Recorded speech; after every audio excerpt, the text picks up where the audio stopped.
but there's that word awareness again, and I guess the sort of reflection, and it always, it shouldn't surprise me, but it always surprises me that the things that you're thinking about are things that exercise in my mind, even though we haven't spoken. And I was just sort of thinking there in particularly the last 24 hours or so, like we do have, between the two of us, significant experience in business. There's no doubt about that. And we have an incredible, passion and urgency to seek, from a spiritual perspective. And there's a whole lot of nonsense going on in the world at the moment, more so than I think maybe you and I have ever experienced in our life before. Sure. And I'm just sort of wondering whether the opportunity there, if that's the right word, or maybe the calling there is you and I relate particularly well to other men, to other brothers, particularly well, I think. Mm. And maybe part of our calling is to, to coach or to lead or to, these are really clumsy words, or to inspire or to raise the awareness of other brothers who need to call to arms about the development or the conduct of their business callings in this community for the benefit of community.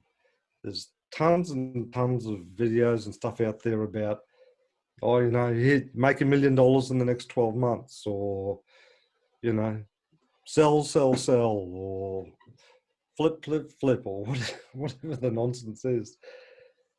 But in terms of people out there sort of saying, if you want to use the Alatra terminology, the development of this creative society, or the calling for the benefit of humanity to raise its awareness does require business undertakings. But the context of those business undertakings is very, very different than one driven by profit and transaction and, this consumerism. And maybe that's the space. I don't know. That's what's sort of emerging for me, is that's the space. And I know I can't do it by myself, perhaps.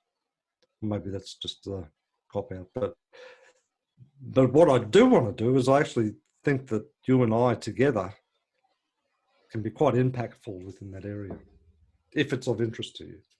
And it sounds very vague and wishy-washy, but that's probably the best way I can describe it at 13 minutes past 6 Brisbane time.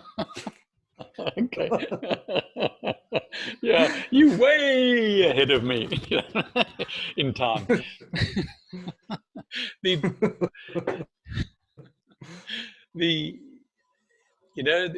I am interested. Nothing would please me more than for you and I to do some business together. But no buts. What I believe is going to happen, after all the dust has settled, or all the viruses have settled, is there's going to be an enormous growth in the small business, small, medium business. Now, I know the definition is, but let's talk about, I don't know, maybe $1 million turnover a year or something like that. Okay. Or thereabouts.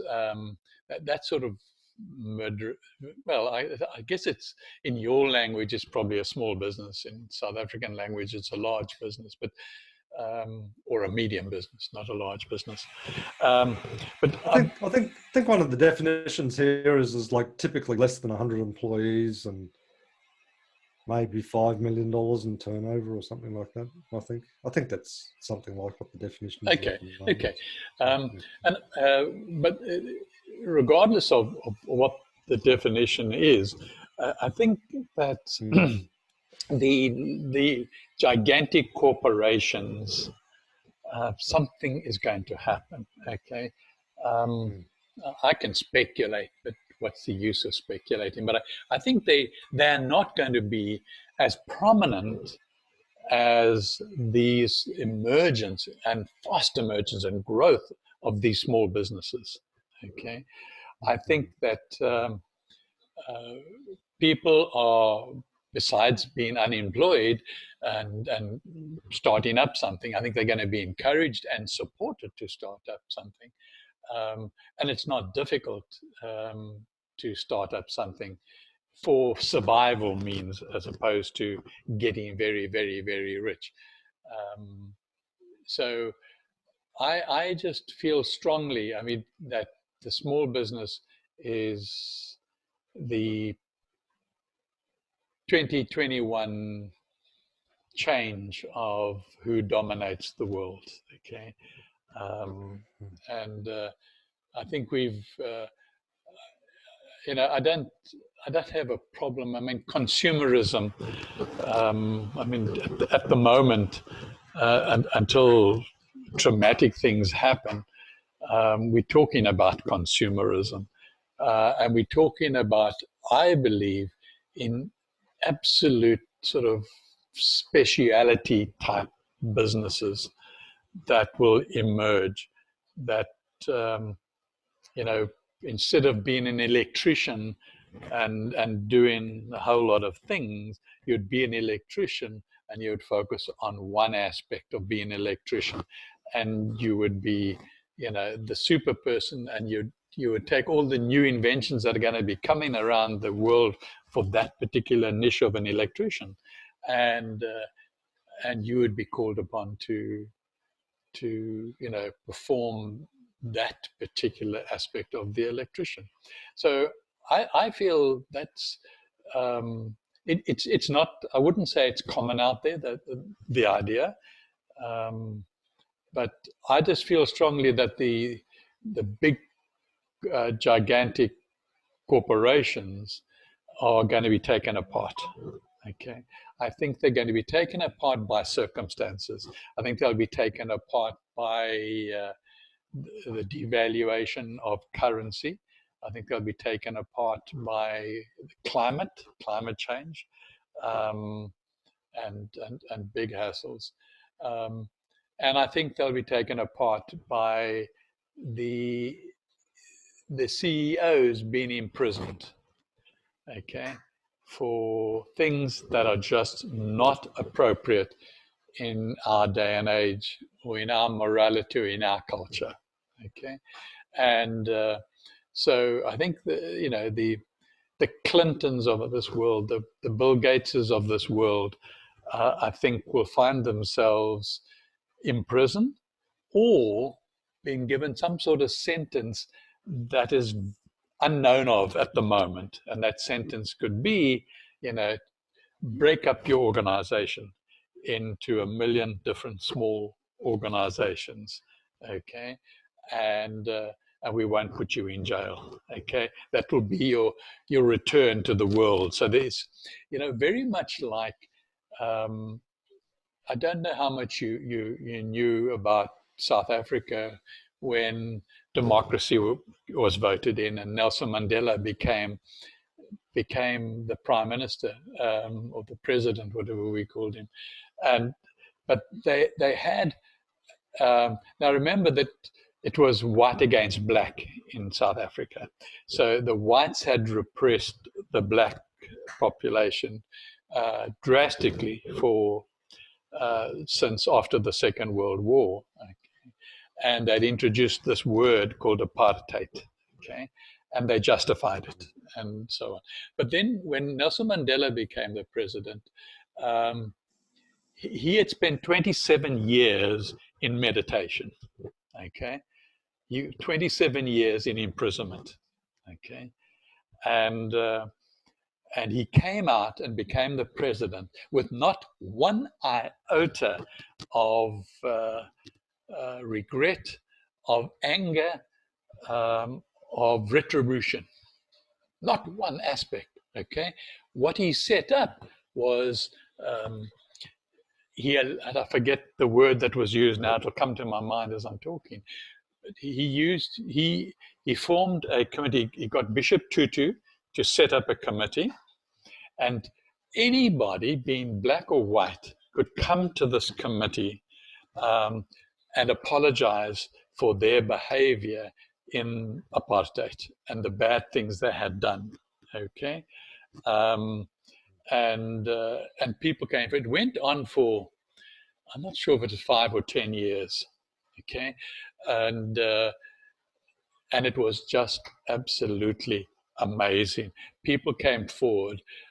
People, member of the armies, of the police force, um, individuals in business, um, and and murderers, came and said, "This is what happened, and I shot this guy. This was the lead up. This was the background." And they would then ask the families that were the victims to come forward, that were still alive, and talk about that, and confirm that the person who was apologizing correctly, and that his facts were correct. Um, and then um, the committee would then allow him to go his way. And if it came to court, let's say he was sued or something to that effect, that it was very strongly held that he should be forgiven. Okay, and in a lot of cases, it never went to court.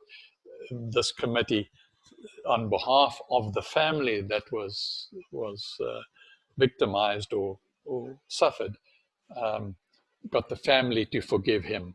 Okay, now that's happened in reality. I've been part of that. Okay, and it's not a make believe. And I think that sort of justice does the world of good for the spirituality of the planet. Okay, so I could imagine seeing the Bill Gates of this world being given the opportunity to come forward and admit everything that he's done, um, and to be sorry for it, genuinely sorry, and then he would be given a chance to serve the community by, as I say, maybe breaking up his businesses or and giving them out to 1,001 CEOs that have been running it under his. So that's what I see coming, and so I see the opportunity for you and I in business. How do we support that that emerging, much smaller business, but still a significant business? Yeah, and I think the other, and I think that's absolutely finger on the pulse what you've just described there. The other context I'd probably add to it is if you look at it from the consumer or the customer perspective, I think that what people have experienced, and we're all customers of businesses, no matter how rich or poor we are. But one of the things I think that we've all most universally experienced is that customers are now more vulnerable than they've ever been. And the vulnerability could come from financial stress or distress. It could come from poor health. It could come from fractured relationships as a result of the stress that they've been under. It could come from violence. It could come from loss, of loved ones, or, as a result of death, from the virus. There's a whole range of different contexts, but the common denominator to all of it is people are very vulnerable. And then as they engage with this, for the want of a better term, the new age business needs to be very, very mindful, aware of how they engage with the vulnerability of the population. And that's a key difference than what has happened in the past, where it's all about spin up your marketing story, stack them high and let them fly sort of mindset, just sell, sell, sell. And we've seen the bad behavior of the large corporations, particularly banks in the financial sector, where they're quite happy to just burn and churn people, through absolutely flawed loan schemes and all of those sorts of things, just for the sake of their own self-serving. Whereas I think the difference here is if you're engaged with the population, you're aware of their vulnerability, and you're aware of the role that your enterprise can play within the community for its greater good, then that's a completely different animal than what we've seen in the past in many respects. And on top of what you've just said in terms of, it's almost like a purging or a confession, you know, just to clear a space so that something new can emerge from it. You know, I think that process, I think, is what's called for. You know. Yeah. I agree with you. And to add on to what you're saying, but also to add on to what I was saying as well, is that what happened um, when South Africa got democracy, and President Nelson Mandela stepped forward, everybody thought there was going to be absolute civil war, okay? Because there was so much anger in the black people for how they'd been suppressed. And, you know, I could talk for an hour on the horrific aspects of that regime of apartheid, which I was I was born into it, you know, and you couldn't really get out of it. All you could do would try and do from your perspective, but it's like us now being parcel of a consumer society. You can't get out of it, you know. You really can't. We're blocked down by the banks and the large corporations and the pharmaceuticals. So one of the things that really worked in South Africa was they said, right, you know, we're not going to take down the whites.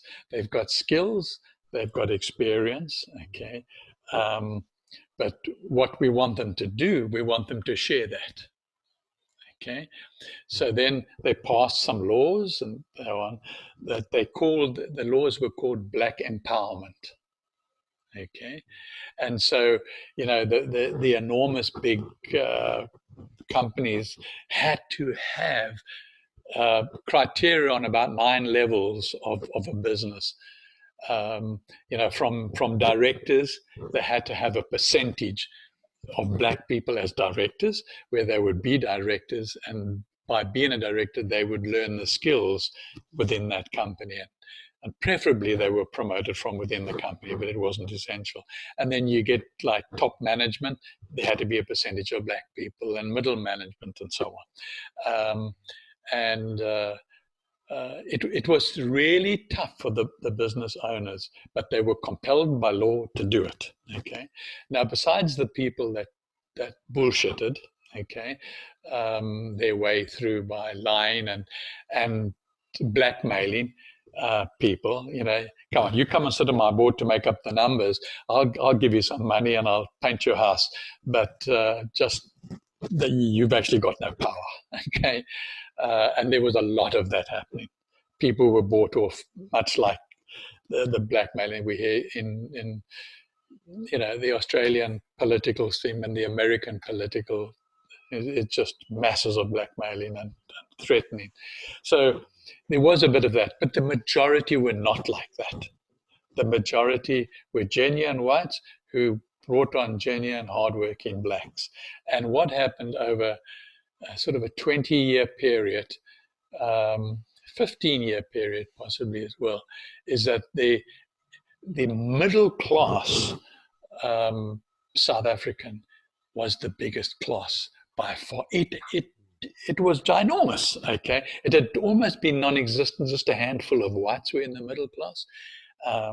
And now it did the world of good for the economy of the country, because now you had a strong middle class who were, you know, becoming consumers, okay, moving out into good homes and suburbs and things like that from where they had grown up.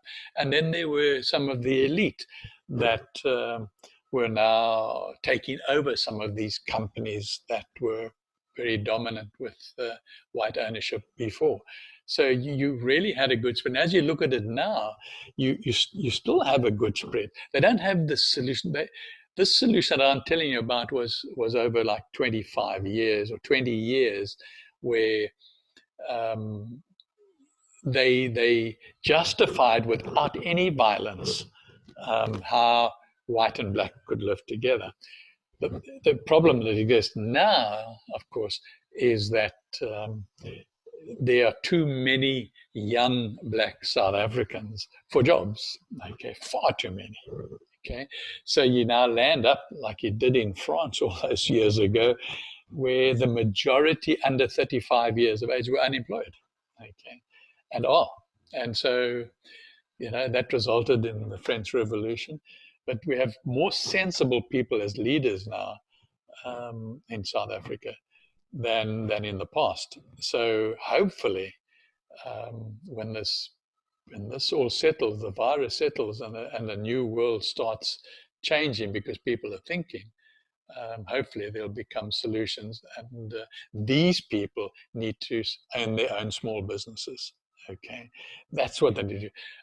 Yes, the government needs to put out like they're doing in Australia, all sorts of skills programs. Okay, where you learn a skill, and one of the skills is to maybe run your own business, but another one might be how to vacuum a carpet and go from door to whatever it is. So from you can't call those small business. Those are mini businesses. Maybe that's a new word. Perhaps a mini business is a quarter of the size of a small business. Okay, and and I think that's what's going to emerge in South Africa if it's allowed to. But there are a lot of aggravators out there, particularly the black hats, the people with money, the Harry Oppenheimers of South Africa, who are the richest in South Africa. They would love to see turmoil and blood on the streets. Okay, it fits with the black hats. Okay, but there's a strong opposite of that, and the current prime minister or current president is absolutely, I would classify him as a white hat. Okay, so he is very well educated, rich in his own right, from the whole what I've described the last 25 years. He's very cleverly positioned himself well, and so I think he has the power and the respect, but he just hasn't got the time, because they also, they only allowed 2 terms, and he's on his 2nd term. So who replaces him? So I think that's how we are going to see a change in the world. There's something similar. I think almost South Africa was like leading the game unknowingly, unintentionally, just through the game. So yeah, I think there's lots of I think the opportunities. other thing too about, and I think the other thing too about the micro business, or the mini business, as you refer to it as, it's a really fertile space for creativity to take root and flourish. Like large corporations, they act, everything's driven by what's best for this corporation, and they have their disciples, which are their employees, and they all work towards this corporate vision. And they tend to be very bureaucratic and stifle creativity and all that sort of stuff. Whereas the micro business, by its very nature, if you can have someone who's close to their customers, in tune with their customers, values driven, then by its very nature, it becomes incredibly creative and very solution oriented, and able to, develop new ideas and that. And and then with assistance, enable it to collaborate with other small businesses, you know, to have these little networks of businesses that can bring different pieces of the puzzle together to develop bigger solutions, you know, within the community or even with the country, you know. So that's the sort of space that I sort of see. So we don't, like, big is not better, you know, not big is not always better, you know. Big brings with it complexity and slowness and systemizes everything and all of that sort of stuff. Whereas we need, you know, to be a little bit like nature. You know, we need to be nimble. We need to be, you know, in tune with what the season is doing or what the weather's doing, and respond accordingly. You know, and I think that's where there's a lot of opportunity and for these, you know, micro businesses to thrive and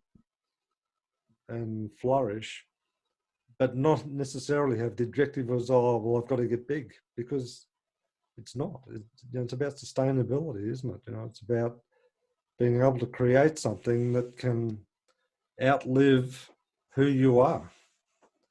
You know, and part of your role in these micro businesses is to impart skills, impart knowledge, impart, you know, values and philosophies and things like that. I think, you know, where large corporations don't. You know, large corporations at the moment, you know, think that they're all oriented to themselves. That's how they behave. You know, their budgets are bigger than countries. Yeah. You know, they only have one interest. Yeah. You know. And that's why we've got ourselves the system of what we call the black hats or the deep state, is because people are no longer loyal to any country. They've, as you say, got more money than the country and other countries, and so they are loyal to money and loyal to other people who have the same sort of amount of money. As we've said before in our discussions, you know, when it came to a Second World War, you had the same rich people financing both sides, you know, and it's ridiculous. And you've got that now. There's no doubt you've got that now with China and America, and yeah. But I think the time's right, though, isn't it, for the change? Like, yes, we've had, you know, the catastrophes and the viruses and all that sort of stuff, but the time's right. Like, the technology's here, and there's new technology emerging every day, and you know, a lot of those things which used to be barriers to businesses, you know, where they like the, you know, go big or go home sort of mindset, it doesn't apply anymore. You don't have to be that way. You know, like, you can literally run a business from a kitchen table now, you know. Like, yeah. I'm not sure in my own mind how that sort of transition will take place, because it's an attitudinal transition, and you know, people start business or go to work and they want to survive. Okay, they want to pay their rent and food and so on. And then they want to save something, and so there's a sort of a norm that is in place, and until such time as government comes in and says, fine, you know, either we won't tax you, or we'll make sure that you get part of the tax as far as a monthly contribution towards your existence. Until such time as with every baby's born, maybe they're allocated a plot of land that's theirs for life, and perhaps can only be swapped if they move towns or something. But you know, or put in place a tax structure or a support structure. Is the more that you share that skill base and bring people in and give them knowledge and skills, then you'll be rewarded for that, you know. So rather than it being a drain on the business, it's something you're supported, you know, because there's a greater good for the community, which, you know, will benefit. So but you see, unless a a religion or a spiritual theme or concept comes out where it actually, affects people to make them change towards an understanding of why they're here. Okay. And then that would change the attitude that I was mentioning. The attitude, not towards necessarily, I mean, if we could change consumerism in some way, I haven't got my head around that for any suggestions, but definitely there mustn't be pressure on the individual at any stage in order to survive. Okay. Because, and so, if each person's, at the day they're born, they allocated a plot of land that is they can build a house on, or they can farm, or they can do whatever they want to do with it, or they can put it together with their brothers and sisters, or whatever. So at least that's, and it can't be taken away. They can't lose it. It can't be repossessed. So that's a starting point. I don't know where we go from there, but that's a starting point in my mind, is that that's your place. And if you've got nothing for nothing for nothing for nothing, you can sleep on the bare ground, but it's yours. Okay. And I think that those words you used are really important too, because like when people are in survival mode, like survival by its very nature sort of takes you right back to the fundamentals, like where's my next meal coming from? Where am I going to sleep tonight? How do I, where's my next route coming from? All that sort of nonsense, it takes you down to a very base level, but you overlay like a spiritual awareness framework, maybe if that's the right term. It lifts people up out of a survival mode to wanting to sort of grow and thrive, as a collective, rather than me trying to get to the top of the pile. It's about, the definition of success is how many people I bring with me, rather than, what sort of car I drive or how many credits I have in my bank account.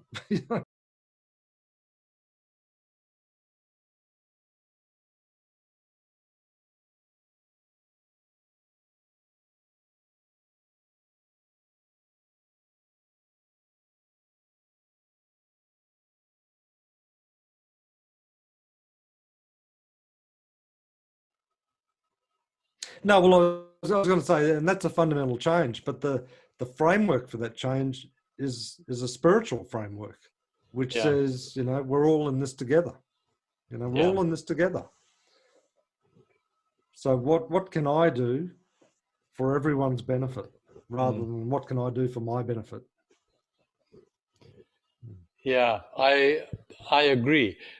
And so that fundamental attitudinal change needs to happen. And I've got a strong suspicion that, in probably, I don't know, 100 years, that would be logos. Okay.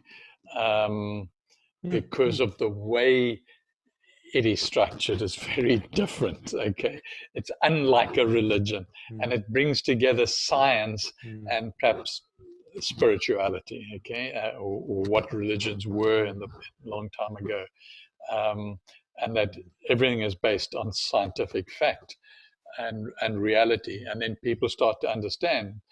Oh, that's why we're here. That's where we're going to. That's what we're doing. Okay. So now bringing people along with you, and you can go along with other people. Okay. You know what I mean? It's not about, well, I've got the money, so now I'm going to bring people along with me. It mustn't be based on money. Absolutely. Okay. But, I could be a farmer, and I will bring people along with me to teach them to farm. And they must help me, obviously, plow the fields and plant the seeds and reap the rewards. And is that what you mean by taking them along with you? Yeah, very much so. But I think that also, part of that broader education framework, if you want to call it that. It is like, if you look at the current education system, it's about creating little cogs that fit into the corporate machine. Whereas under the sort of society that we're talking about, is the education framework, first and foremost, is how do you become a realized spiritual being? And what does that translate to in what you do every single day of your life? You know, and what are the sort of skills that you need to do? You know, how do you identify, you know, what your strengths are that you can contribute to bringing humanity forward rather than some artificial corporate entity forward? Yeah, I agree. So it's a big shift. It's a big shift.